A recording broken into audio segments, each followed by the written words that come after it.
I never thought I'd be the guy saying this, but running saved my life.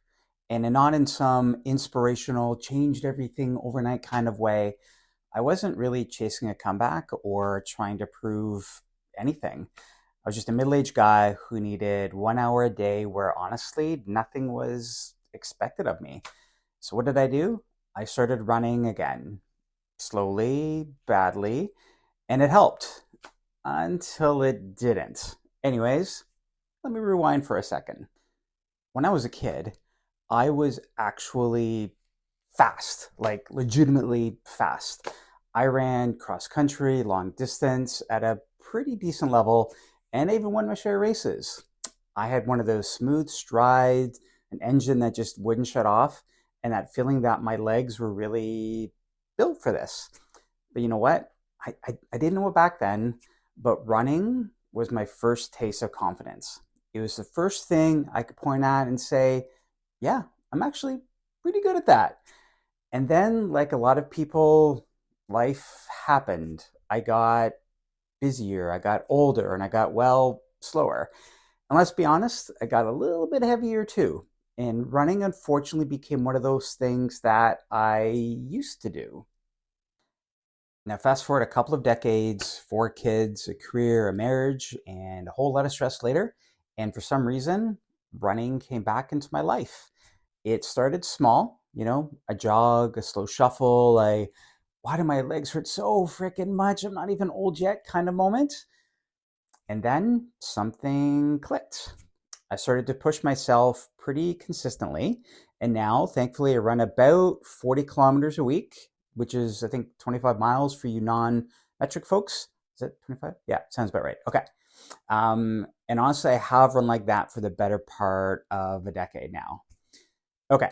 So I'm not sure if you know or not, but I live in Canada. And that means that the treadmill is officially my best friend, especially when I can't run outside.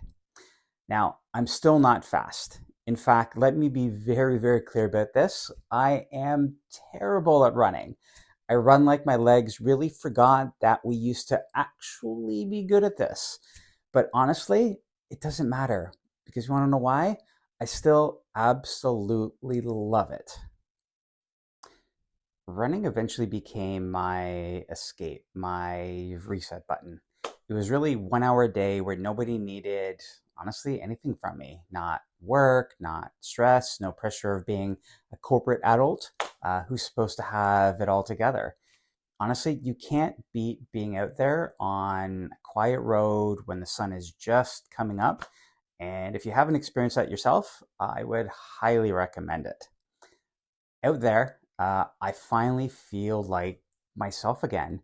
It's truly the one place where my brain gets quiet, where the world just makes sense, where I'm not stressed out about work or projects or responsibilities that never really stop piling up. And honestly, if I had to describe it, it reminds me of Happy Gilmore's Happy Place. And then there's my running buddy. Let's call him Chuck.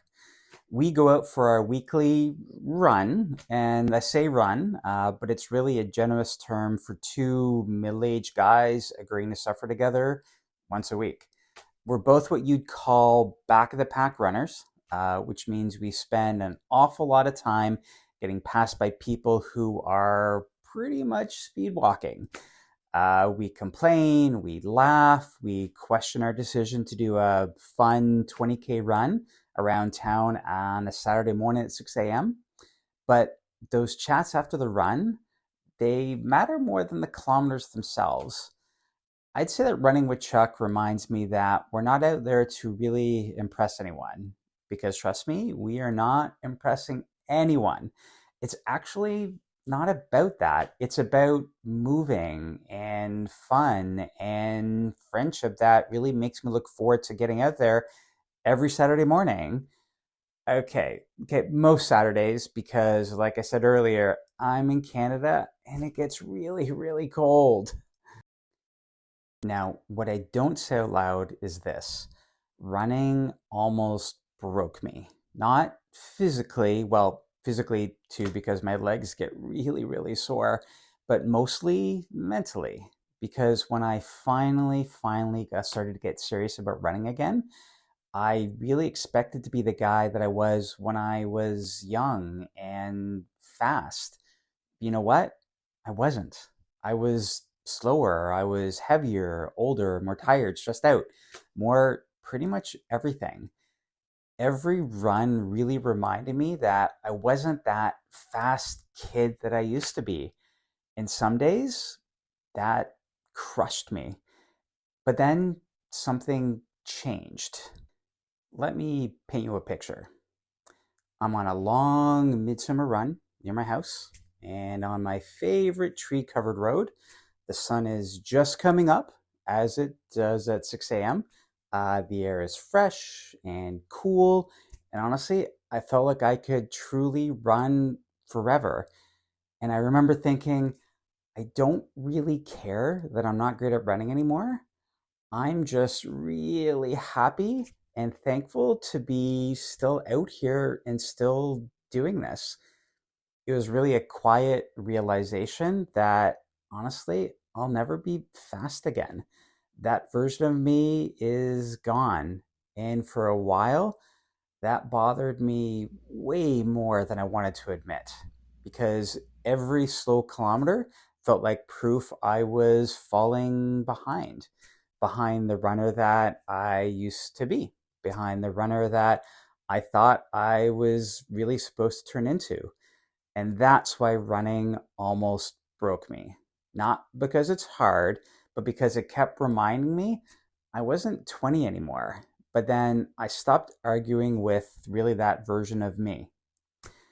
Now I really run at my own pace, at the back of the pack, week after week. And it's not to win races anymore or prove anything to anyone, but just to move, to feel like myself, and to get back to my happy place. Running didn't save me because I'm good at it. It saved me because I kept showing up, even when I wasn't who I used to be. And you know what? Some days that feels like progress, and some days it doesn't. Either way, Chuck, I will meet you in front of your house after a run on Saturday. I'll see you there.